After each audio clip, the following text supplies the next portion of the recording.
কচুয়া থানার অন্তর্গত ৩ নং বিতারা ইউনিয়নের চাংপুর গ্রাম। আমার বাড়ি হচ্ছে আলী হাজি মিয়ার বাড়ি। আমি আসলে অনেক ভারাক্রান্ত মনে আপনাদের কাছে আকুল আবেদন জানাইতেছি যে আমার ছেলেটি কচুয়া মাদ্রাসায় দিয়েছিলাম বড় মাদ্রাসা করার জন্য। ওইখান থেকে দুর্ভাগ্যক্রমে ছেলেটি মাদ্রাসা থেকে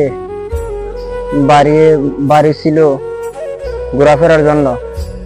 থানার সামনে ওই জায়গায় পার্ক ছিল, ও পার্কে ঘোরাফেরার জন্য বাইরে ছিল। কিছুক্ষণ পর আবার মাদ্রাসা চলে যাবে, কিন্তু দুইজন বাড়িছে। একজন কচুয়ারই পাশে বাড়ি, আর একজন হচ্ছে আমার ছেলে মোহাম্মদ আনাস।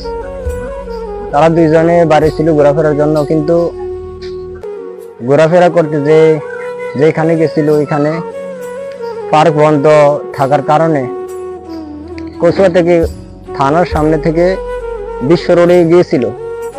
বিশ্ব রোড থেকে ওনারা দুইজনে, কার মনে কখন কি আসে, বাচ্চা মানুষ, দুইজনে ওনারা হাজীগঞ্জের উদ্দেশ্যে রওনা হাজীগঞ্জ গিয়েছিল। ওইখান থেকে একজনে বাড়ি চলে আসে, আর আমার ছেলেটি আসে নাই। আমি অনেক খোঁজাখুঁজি করি, যেখানে বলে আনাসের মতো দেখতে।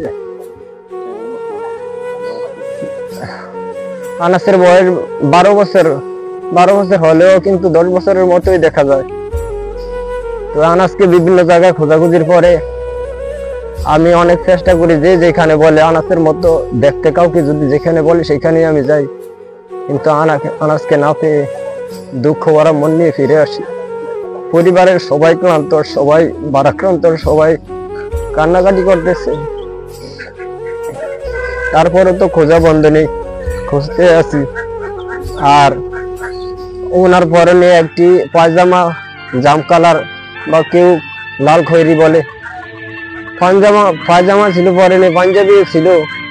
বর্তমানে পাঞ্জাবি আছে কিনা জানি না, অনেকদিন হয়তো খায় না, গোসল করে নাই, হয়তো একটা গেঞ্জি আছে, পরনে একটি পাঞ্জাবি আছে, পরনে একটি পায়জামা আছে, পাঞ্জাবি নাও থাকতে পারে।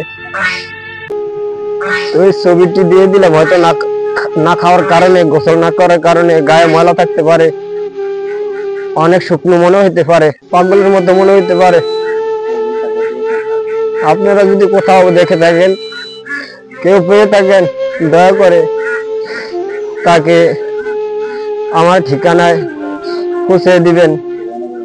আর আমার ঠিকানা হচ্ছে 3 নং বিতারা ইউনিয়ন, চাংপুর গ্রাম, আলী হাজি মিয়ার বাড়ি। ফোন নম্বর হচ্ছে 01813 32 25 81। এই নম্বরে দয়া করে যদি পেয়ে থাকেন পাঠিয়ে দিবেন। আপনাদের কাছে চিরকৃতজ্ঞ থাকিব।